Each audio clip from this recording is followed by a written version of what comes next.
Hi, everyone. Welcome in again to the Father-Son Football Fanatics podcast. Tonight, we're going to be talking about some tight ends in the NFL, some draft prospects. We're going to buzz through that really quick, and the fantasy breakdown for tight ends of last year, and give you a little bit of advice on that position for this year. So we'll get right into it.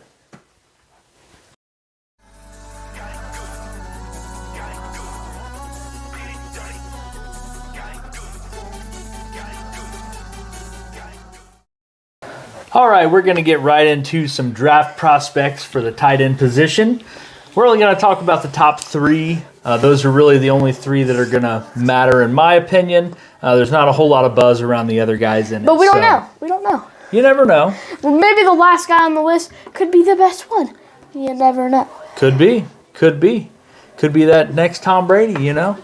But so as far as the top three that we're going to cover, the first one on the list is Trey McBride.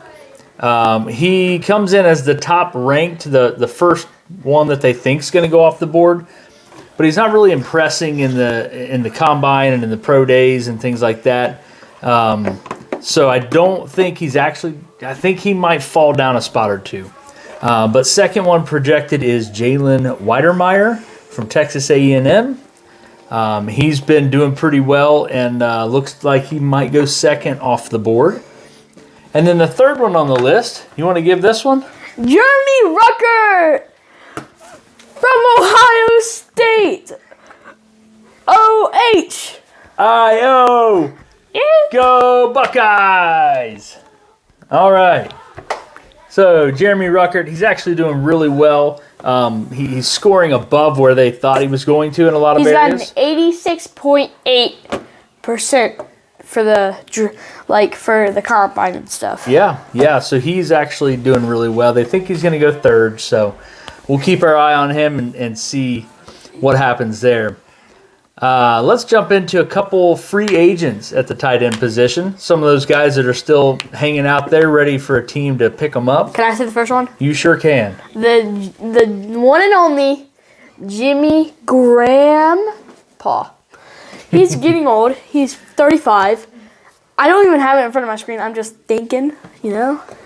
And we've already filmed this once, and it failed. Whoa, don't give away our trade secrets here, okay? Jimmy Graham, old man Graham. I think he's done.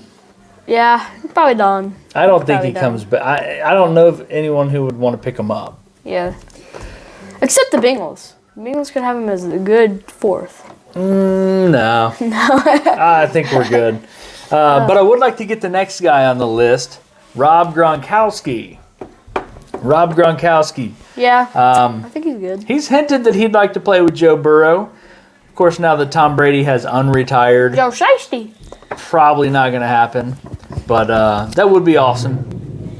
That would be awesome. As far as free agents go, there's a couple other guys of, like Eric Ebron, Kyle Rudolph, names that you know, names that have been somewhat relevant in years past. I just don't think they're going to make much impact wherever they go.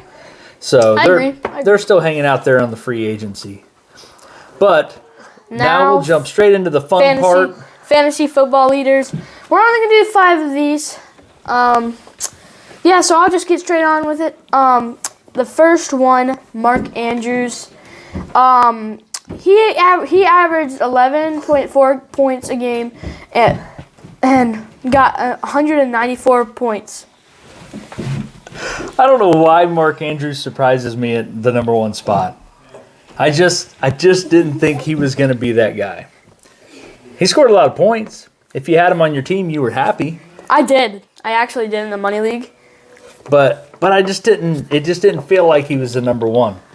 The next guy on the list felt like he was the number 1. He always feels like he's the number 1. Travis Kelce. He's never the number 1. Travis Kelce. He came in at number 2 in fantasy points for the season. He deserves it. He averaged 10.7 points a game. If he was on your team, you were very happy. Yeah. Now this third one on the list surprises me like a lot. Dalton Schultz third one on the list, above George Kittle, above Hunter Henry, above Gronk, above Dawson Knox, all those guys. He's above all of them, and he's like a. And that's a big shock to me too. Yeah. He's good, but I didn't think he was that good. I never watched him. I never watched didn't him. think it. So, I never really watched the Cowboys this year. but it was such a big drop from Travis Kelce to Dalton Schultz. Travis Kelce averaged 10.7 points. Dawson Schultz averaged 7.7 points a game. So I think subtract 3. One thing that helped him, I think, is that he played all 17 games. In comparison to Travis Kelce, George Kittle, and these other guys. So if you times 17 times 7.7, do all the math, and it equals up to 130.8. No, I'm kidding. That is, well, no, you're right. I mean, that's what it comes up to. But that was surprising to me that he landed there on the list. Now, number 4 on the list is a guy that I thought would have been number 1 or 2, or 3. Should have been. He didn't play the whole season, though. He had some injuries. But George Kittle.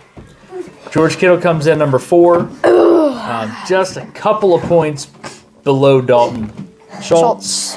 3.8 exactly. If he would have played one more game, he would have surpassed him easily. But George Kittle comes in at number 4. If we played all the games, he could have definitely passed Travis Kelce if he had good games, like 15 points a game. He would have had to play better. The pace that he was going at, he wouldn't have beat him. But he, if he would have had better games, he could have. But And now the last one on the list. Actually, you probably want to talk about the other one on the list, the 6th one. well, let's finish up our 5 here. Rob Gronkowski. He missed like 7 games. Yeah, he Not did. that good. He did. I'm still surprised he got that. Yeah, I mean, he missed a lot of time, and for him playing only in 12 games, and one of them was a partial game because he got hurt. For only playing in 12 games and still ending number 5, that's impressive. I know he had a couple of games where 29 he was point, 30 29 points. points. I mean, just 88. killing it. 88 and 20 points, and then 9, and then 9, and then he was done. No. But he still landed top 5, so that's impressive for Gronk.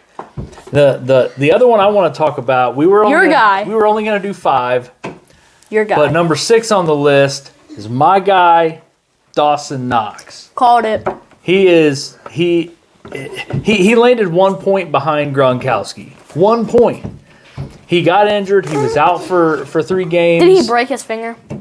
I think he did, or hurt his thumb or something. No, he broke his thumb, and you were like, no, Dawson Knox broke his thumb in practice, and then something like that, and then you had to bench him. You had to bench him for, and you put in like games. Travis Kelce. It was 3 games, but Dawson Knox, he's my sneaky kind of pickup there. That's how James Robinson was for me. Yeah.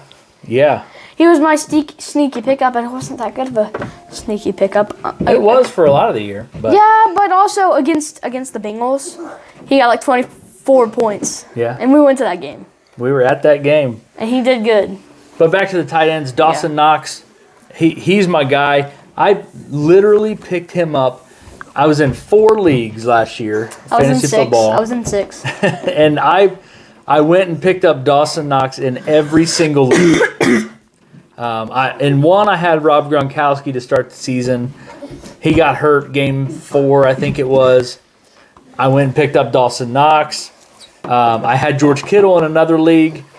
Picked up Dawson Knox. Actually started Dawson Knox over George Kittle for the last half of the year because... And you also started Dawson Knox over Travis Kelce in one of the leagues. You traded him away. I traded Kelce I picked up Dawson Knox and I traded Kelce away to me for Dalvin Cook or somebody else that had a lot of value. But I literally had him in all 4 leagues, and I started him with or above some of the other guys on this top 5 list. I've got a lot of confidence in Dawson Knox. Now, he may come out next year and prove me wrong, but I hope he doesn't. I hope he proves me right. He's one that I'm aiming to get for sure. And when you're doing your fantasy drafts, if you don't get Mark Andrews, Travis Kelce, George Kittle, Darren Waller, I mean, if you don't get one of those top guys, you might as well just wait round 8, round 9, and pick up a guy like Dawson Knox or Hunter Henry, Dallas Goedert. I mean, these guys are all right there kind of in that next tier down, and you don't have to spend a second-round draft pick to get them. So that's kind of my fantasy advice on that. But Dawson Knox comes in at number 6. He's my guy. I hate giving away my trade secrets because, now everybody's going to know I'm gunning for him, but I think he's got a lot left to prove, and he's got a great quarterback. So that is it for this episode of Father-Son Football Fanatics. So the tight end talk. It's done. We're out of here. We've got some more shows coming up for you here soon. Don't miss out. Turn on post notifications, like and subscribe. Yes, all that stuff. So you don't miss a podcast and you don't miss football news or special advice. Exactly. You don't want to miss any of this. We have a lot of fun doing this, and we've got something special planned for next week. So make sure you tune in next week to see what we've got on the schedule for you. I think you'll enjoy it. But until then, we'll see you next time. Thanks for tuning in. Bye.